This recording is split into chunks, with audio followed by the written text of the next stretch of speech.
اهلا بيكم في فيديو جديد في قناتي اكلات ووصفات. النهارده هنعمل كحك العيد الدايب بطريقه زمان. يلا نشوف المقادير والطريقه. معايا 2 كيلو دقيق، جبت لهم من 800 جرام سمنه، وعلى 2 كيلو دقيق حطيت معلقتين نشا و3 معالق سمسم، بس سمسم ما حمصتوش علشان السمنه هتبقى مقدوحه وهتحمصه، وقلبتهم على بعض. وفي بوله جبت كوبايه لبن وعليها خميره و4 معالق سكر كبار، وقلبتهم مع بعض وركنتهم في جنب على ما يتفاعلوا. كانت السمنه قدحت، بس حطيت عليها معلقتين زبده عشان خاطر يبقى طعمها جميل زي السمنه البلدي.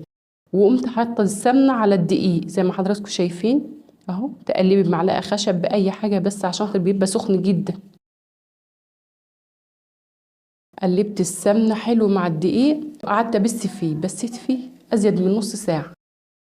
اهم حاجه المرحله الاولانيه دي، مرحله البس دي، هي دي اللي هتطلع لك الكحك جميل، لا مشقق ولا اي حاجه، والنقشه التانيه ثابته زي ما هي، والكحك ما يتهريش منك. بعد ما خلصت بس خالص بعد نص ساعه وازيد، ضفت الخميره باللبن، ضفتها على العجين يا دوب بس الم العجين وخلاص، مفيش عجن، ما تعجنيش خالص. وجبت ازازه روح الموز، بس حطيت ازازه واحده بس منها عشان ريحه الكحك. ولميت بقى العجينه بشويه ميه بصوت برضو لم وخلاص، مفيش عجن ولا الكلام ده. الحلويات ما بتحبش العجن واللت الكتير.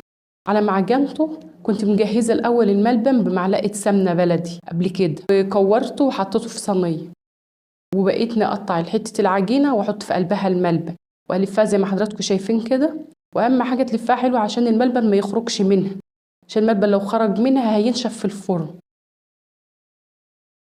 كورتها بايديا تاني، تكوري فيها بايديكي تبقى جميله، كل ما تكوري كل ما تبقى جميله في ايديكي. العجينه جميله لا مشققه ولا حاجه خالص.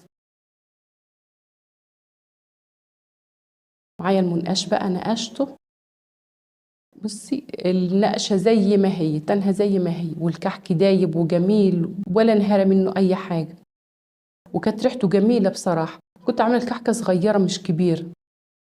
ما خلصت الكميه كلها، والمعلقتين الزبده اللي حطيتهم على السمنه خلوا طعم الكحك وريحه الكحك جميل، كأن عجنها بسمنه بلدي صافي. ادي المنقاش بنقش بقى الكحكه اهي، جميله جميله، ولا بتخربش بقى في المنقاش ولا اي حاجه خالص. والملبن متداري جوه، ما فيهوش بقى لا حته ملبن خارجه بره ولا كاني ولا ماني. خلصت الكميه كلها، بس انا هخبزه على طول، مش هسيبه يخمر، لان بصراحه كانت الخميره شكلها كده كانت كتير عليه، فما كنتش هسيبه يخمر عشان ريحه الخميره ما تطلعش فيه. انا بخبز في فرن عادي من بتاعنا العادي ده، بولع الشوارق من فوق وبولعه من تحت بس بنار هاديه خالص. انما اللي يعمل في فرن البوتاجاز على درجه حراره 180 على الشبكه، قبل الارضيه على طول تحط الشبكه او حط الكحك عليه. وادي شكل الكحك بعد ما خرج من الفرن، انا بحب اطلعه احمر شويه. وادي الكحك اللي انا عملته، وكل سنه وحضراتكم طيبين.